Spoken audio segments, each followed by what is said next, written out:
The first thing I'm going to do is divide this piece of fondant into 3 bits, and I'm going to kind of roll them into a bit of a blob shape, and I'm going to stick them on top of the cake to give the ghost's head a little bit of shape. Then I'm just going to roll out my white fondant until it's big enough to where I can cut a 12-inch round circle out of it. And to cut the 12-inch round circle, I'm going to use this handy cutter tool. You could use just like a 12-inch cake pan or cake board as your guide, or for that matter, you could just kind of eyeball it because it's going to be draped over the top of the cake. It doesn't have to be a perfect circle. If you have any creases or marks, you can use your fondant smoother tool to get rid of those before you drape the fondant over the ghost. To transfer the fondant to the top of the cake, I'm just going to flip it over my rolling pin like that, and then I'm going to use my rolling pin to lift the fondant up and hopefully get it right the first time so I don't have to reposition it. Oh, no, it needs to be a little bit further back. There we go. And just let the fondant kind of fall along the side of the cake in drapes. Ideally, you want the fondant to cover up the cake board that the 6-inch round layer and the top layer are on. So I'm just going to gently pull the fondant a little bit to stretch it so that it covers up the cake board underneath. And then I'm going to put the whole ghost onto the large square cake board that I covered in the marble fondant.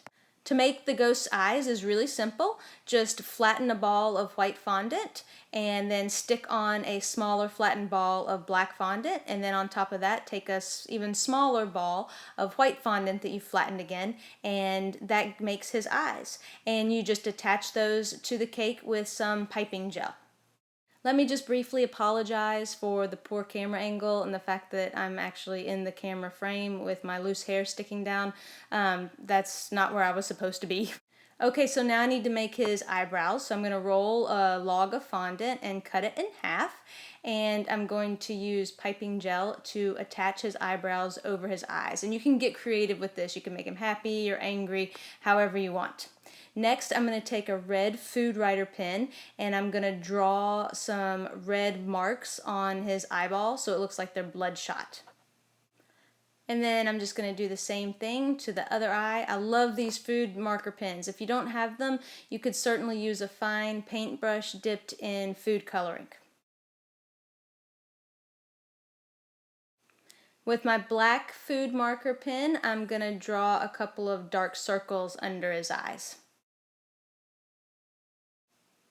Next, I need to make his mouth, so I'm just going to roll out some of the black fondant and just freehand cut out his mouth.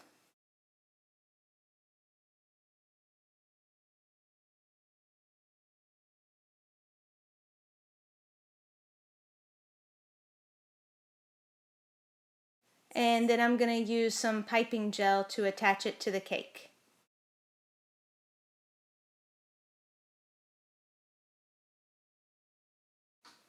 To make his arms, I'm going to take 2 little logs of black fondant. I'm going to flatten them on one end and just use my fingers to taper the other end slightly. Then I need to cut him some fingers, so I'm going to use my angled offset spatula to make 4 little slits, and that'll give him 5 fingers. You can then further separate his fingers and shape them if you want to. To attach them to his body, I'm going to insert a toothpick into the end of his hand and then just poke it into place like that. Now I'm going to make his teeth by just rolling out some white fondant and cutting some triangle shapes and sticking them to his mouth using piping gel. They don't have to be the same size. It's a ghost. He can have jaggy, irregular teeth. It just adds to his charm.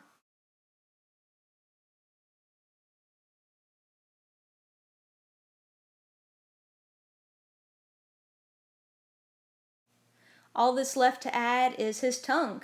So I've got some red fondant that I'm just flattening into a tongue shape, and I'll take my offset angled spatula and score a mark down the middle and then attach it to his mouth using some piping gel. And that's all there is to making this simple ghost cake.